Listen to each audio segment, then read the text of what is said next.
Okay, hello everybody. This is a new series idea that I'm trialing. A lot of people that I know say that they really like my voice after watching my videos and talking with me on Skype and so on, and a few of them have asked me to read them, stories and stuff, so I thought I might give it a go on YouTube.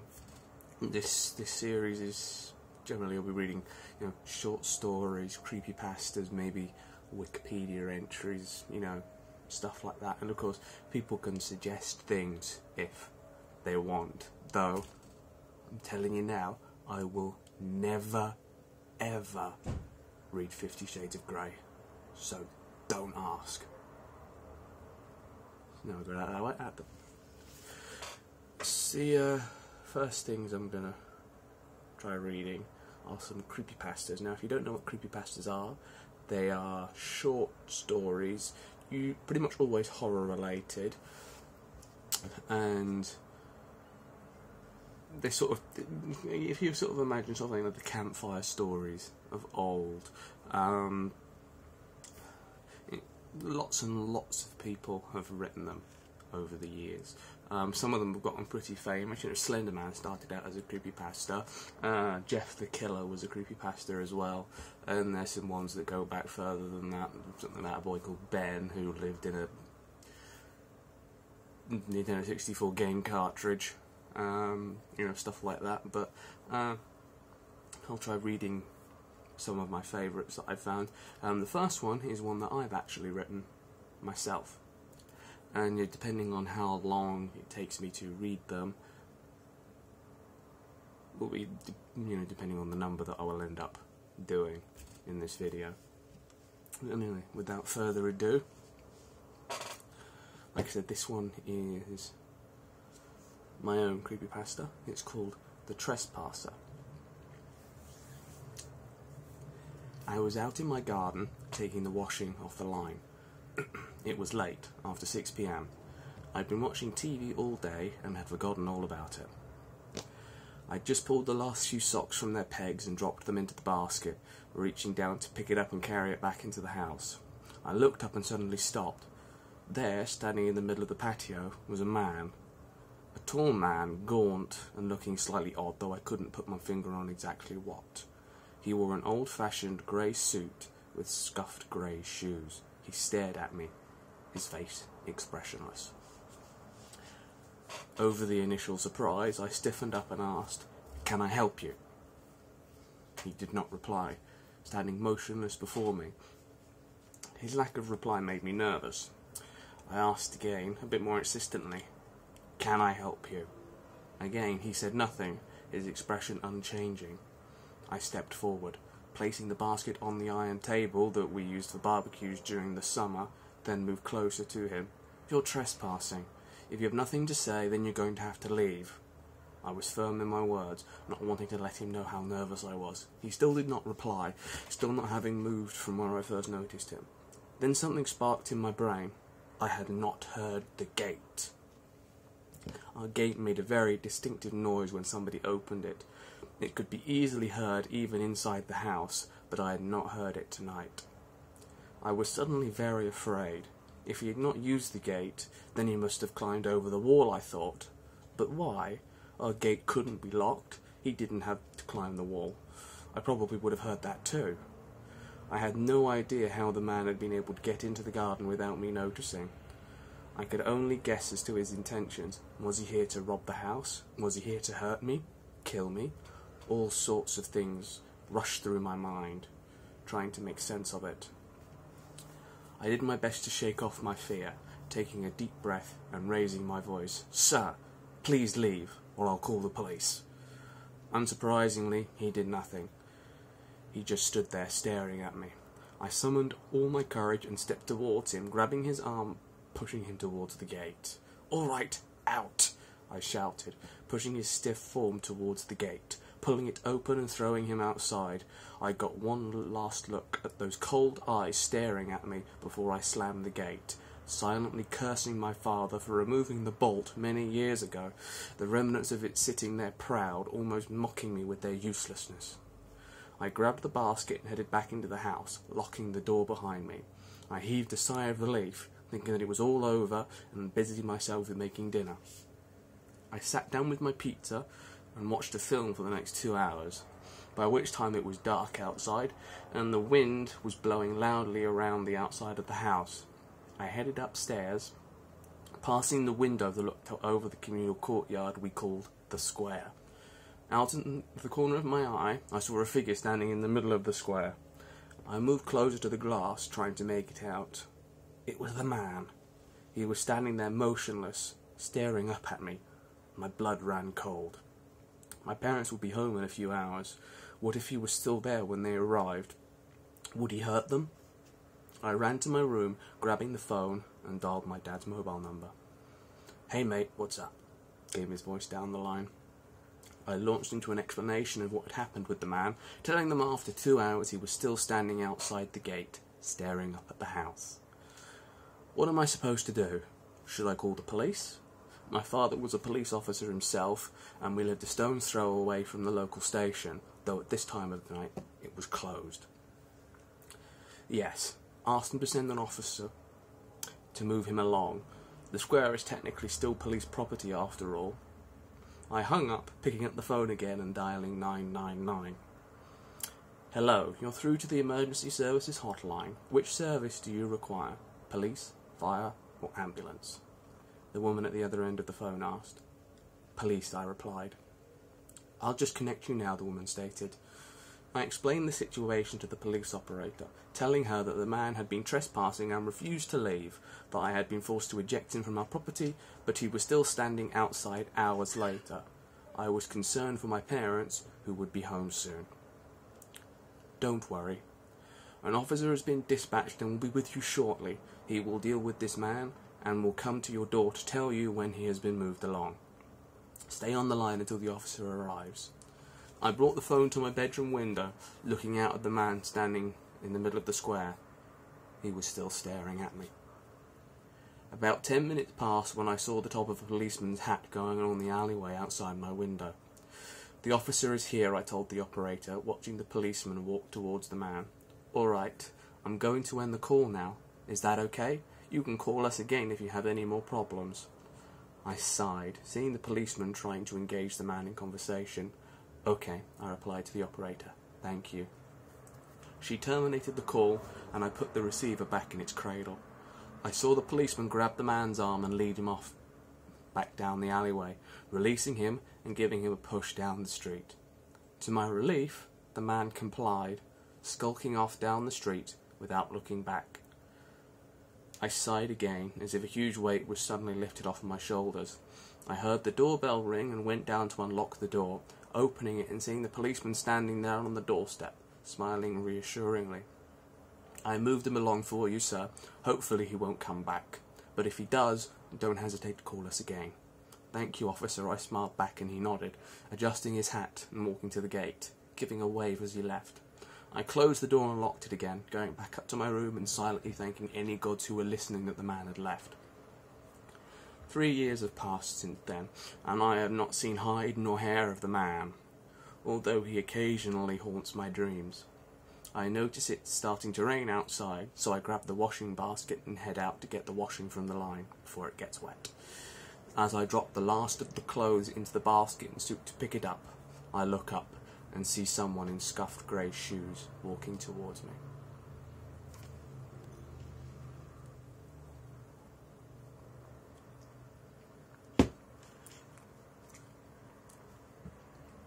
Yeah, that's the end of that one. It didn't take me particularly long to write, and the idea actually came to me while I was getting the washing in one day. You know, like I said in the story, I'd completely forgotten about it, and it was quite dark by then and windy. I just thought, this would make a good setup for a creepypasta. Maybe I'll think of one. And yeah.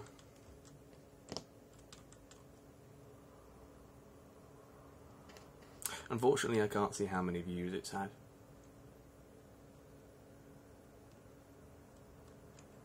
So I don't know if people really like it, but everybody I've sent it to and asked to look at it, they've enjoyed it. Anyway.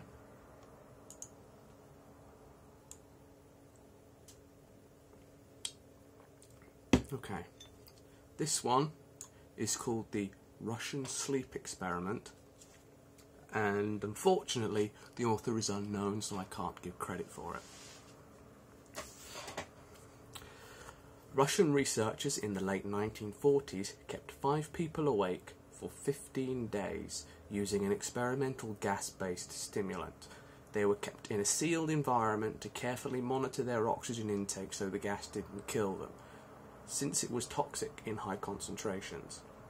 This was before closed-circuit cameras, so they only had microphones and 5-inch thick glass porthole-sized windows into the chamber to monitor them. The chamber was stocked with books, cots to sleep on, but no bedding, running water and toilet, and enough dry food to last all 5 for over a month. The test subjects were political prisoners deemed enemies of the state during World War II. Everything was fine for the first 5 days. The subjects hardly complained, having been promised falsely that they would be freed if they submitted the test and did not sleep for 30 days. Their conversations and activities were monitored, and it was noticed that they continued to talk about increasingly traumatic incidents in their past. And the general tone of their conversations took on a darker aspect after the 4-day mark. After 5 days, they started to complain about the circumstances and events that led them to where they were, and started to demonstrate severe paranoia. They stopped talking to each other and began alternately whispering to the microphones and one-way mirrored portholes. Oddly, they all seemed to think that they could win the trust of the experimenters by turning over their comrades, the other subjects in captivity with them. At first, the researchers suspected this was an effect of the gas itself. After 9 days, the first of them started screaming. He ran the length of the chamber repeatedly, yelling at the top of his lungs for 3 hours straight. He continued attempting to scream, but was only able to produce occasional squeaks. The researchers postulated that he had physically torn out his vocal cords. The most surprising thing was about this behaviour is how the other captives reacted to it, or rather, didn't react to it. They continued whispering to the microphones until the second of the captives started to scream. The 2 non-screaming captives took the books apart, smeared page after page with their own feces, and pasted them calmly over the glass portholes. The screaming promptly stopped. So did the whispering to the microphones. After 3 more days passed, the researchers checked the microphones hourly to make sure they were working, since they thought it impossible that no sound could be coming with the 5 people inside. The oxygen consumption in the chamber indicated that all 5 must still be alive. In fact, it was the amount of oxygen 5 people would consume at a very heavy level of strenuous exercise. On the morning of the 14th day, the researchers did something that they said they would not do to get a reaction from the captives. They used the intercom inside the chamber, hoping to provoke any response from the captives they were afraid were either dead or vegetables. They announced, "We are opening the chamber to test the microphones. Step away from the door and lie flat on the floor, or you will be shot. Compliance will earn one of you your immediate freedom." To their surprise, they heard a single phrase in a calm voice respond, "We no longer want to be freed." Debate broke out among the researchers and the military forces funding the research. Unable to provoke any more response using the intercom, it was finally decided to open the chamber at midnight on the 15th day. The chamber was flushed of the stimulant gas and filled with fresh air, and immediately voices from the microphones began to object. 3 different voices began begging, as if pleading for the life of loved ones, to turn the gas back on. The chamber was opened and soldiers sent in to retrieve the test subjects. They began to scream louder than ever, and so did the soldiers when they saw what was inside. 4 of the 5 subjects were still alive, although no one could rightly call the state that any of them were in life. The food rations past day 5 had not been so much as touched. There were chunks of meat from the dead test subject's thighs and chest stuffed into the drain in the centre of the chamber, blocking the drain and allowing 4 inches of water to accumulate on the floor. Precisely how much of the water on the floor was actually blood was never determined. All 4 surviving test subjects also had large portions of muscle and skin torn away from their bodies. The destruction of flesh and exposed bone on their fingertips indicated that the wounds were inflicted by hand, not with teeth, as the researchers initially thought. Closer examination of the position and angles of the wounds indicated that most, if not all of them, were self-inflicted. The abdominal organs below the rib cage of all 4 test subjects had been removed, while the heart, lungs and diaphragm remained in place. The skin and most of the muscles attached to the ribs had been ripped off, exposing the lungs through the rib cage. All the blood vessels and organs remained intact. They had just been taken out and laid on the floor, fanning out around the eviscerated but still living bodies of the subjects. The digestive tract of all 4 could be seen to be working, digesting food. It quickly became apparent that what they were digesting was their own flesh they had ripped off and eaten over the course of days. Most of the soldiers were Russian, Special Forces operatives at the facility, but still many refused to return to the chamber to remove the test subjects. They continued to scream to be left in the chamber and alternately begged and demanded that the gas be turned back on lest they fall asleep. To everyone's surprise, the test subjects put up a fierce fight in the process of being removed from the chamber. One of the Russian soldiers died from having his throat ripped out. Another was gravely injured by having his testicles ripped off and an artery in his leg severed by one of the subject's teeth. Another of the 5 soldiers lost their lives, if you count ones that committed suicide in the weeks following the incident. In the struggle, one of the 4 living subjects had his spleen ruptured and he bled out almost immediately. The medical researchers attempted to sedate him, but this proved impossible. He was injected with more than 10 times the human dose of a morphine derivative and still fought like a cornered animal, breaking the ribs and arm of one doctor. When the heart was seen to beat for a full 2 minutes after he had bled out to the point that there was more air in his vascular system than blood. Even after it stopped, he continued to scream and flail for another 3 minutes, struggling to attack anyone in reach and just repeating the word "more" over and over, weaker and weaker, until he finally fell silent. The surviving 3 test subjects were heavily restrained and moved to a medical facility, the 2 with intact vocal cords continuously begging for the gas and demanding to be kept awake. The most injured of the 3 was taken to the only surgical operating room that facility had. In the process of preparing the subject to have his organs placed back within his body, it was found that he was effectively immune to the sedative that they had given him to prepare him for the surgery. He fought furiously against his restraints when the anaesthetic gas was brought out to put him under. He managed to tear most of the way through a 4-inch wide leather strap on one wrist, even though the weight of a 200-pound soldier was holding the wrist as well. It took only a little more anaesthetic than normal to put him under, and the instant his eyelids fluttered and closed, his heart stopped. In the autopsy of the test subject that died on the operating table, it was found that the blood had triple the normal level of oxygen.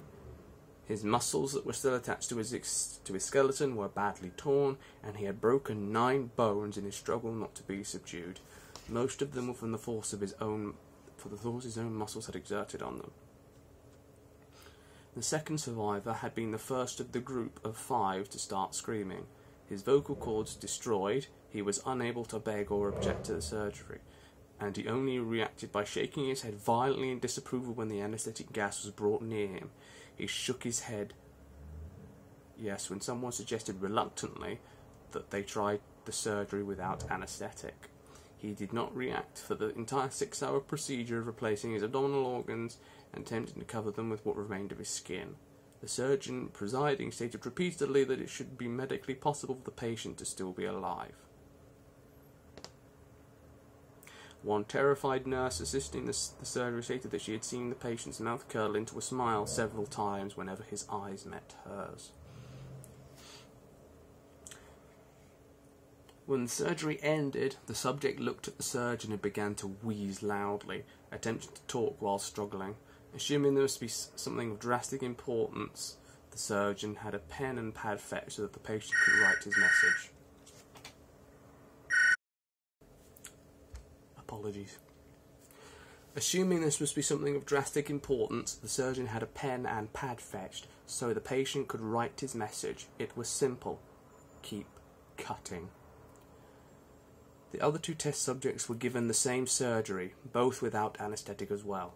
Although they had to be injected with a paralytic for the duration of the operation, the surgeon found it impossible to perform the operation while the patients laughed continuously. Once paralysed, the subjects could only follow the attending researchers with their eyes. The paralytic cleared the system in an abnormally short period of time, and they were soon trying to escape their bonds. The moment they could speak, they were again asking for the stimulant gas. The researchers tried asking why they had injured themselves, why they had ripped out their own guts, and why they wanted to be given the gas again. Only one response was given: I must remain awake. All three subjects' restraints were reinforced and they were placed back into the chamber awaiting determination as to what should be done with them. The researchers, facing the wrath of their military benefactors for having failed the stated goals of their project, considered euthanizing the surviving subjects. The commanding officer, an ex-KGB officer, instead saw potential and wanted to see what would happen if they were put back on the gas. The researchers strongly objected but were overruled. In preparation for being sealed in the chamber again, the subjects were connected to an EEG monitor and had their restraints padded for long-term confinement. To everyone's surprise, all three stopped struggling the moment it was let slip that they were going back on the gas. It was obvious that at this point, all three were putting up a great struggle to stay awake. One of the subjects that could speak was humming loudly and continuously. The mute subject was straining his legs against the leather bonds with all his might. First left, then right, then left again, for something to focus on. The remaining subject was holding his head off his pillow and blinking rapidly. Having been the first to be wired for EEG, most of the researchers were monitoring his brainwaves in surprise. They were normal most of the time, but sometimes flatlined inexplicably. It looked as if he were repeatedly suffering brain death before returning to normal. As they focused on paper scrolling out of the brainwave monitor, only one nurse saw his eyes slip shut at the same moment his head hit the pillow. His brainwaves immediately changed to that of deep sleep, then flatlined for the last time as his heart simultaneously stopped. The only remaining subject that could speak started screaming to be sealed in now. His brainwaves showed the same flat lines as one who had just died from falling asleep. The commander gave the order to seal the chamber with both subjects inside, as well as three researchers. One of the named three immediately drew his gun and shot the commander point blank between the eyes, then turned the gun on the mute subject and blew his brains out as well. He pointed the gun at the remaining subject, still restrained to a bed as the remaining members of the medical and research team fled the room. "I won't be locked in here with these things, not with you," he screamed at the man strapped to the table. "What are you?" he demanded. "I must know." The subject smiled. "Have you forgotten so easily?" he asked. "We are you. We are the madness that lurks within you all, begging to be free at every moment in your deepest animal mind. We are what you hide from in your beds every night. We are what you sedate into silence and paralysis when you go to the nocturnal haven where we cannot tread." The researcher paused, then aimed at the subject's heart and fired. The EEG flatlined as the subject weakly choked out, "So nearly free."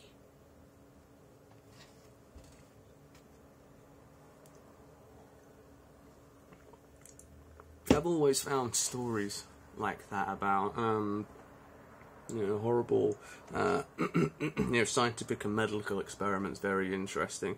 And considering the sort of things that the Soviet Union got up to, it wouldn't surprise me if they'd actually done something like this. And yeah, unfortunately, the author of this isn't known, so you can't tell him or her what a good job they did.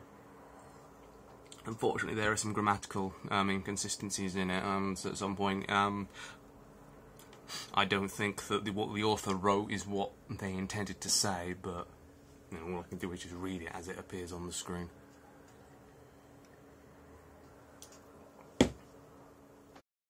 Okay, looking at the time I've spent on this, I think I should probably end it here.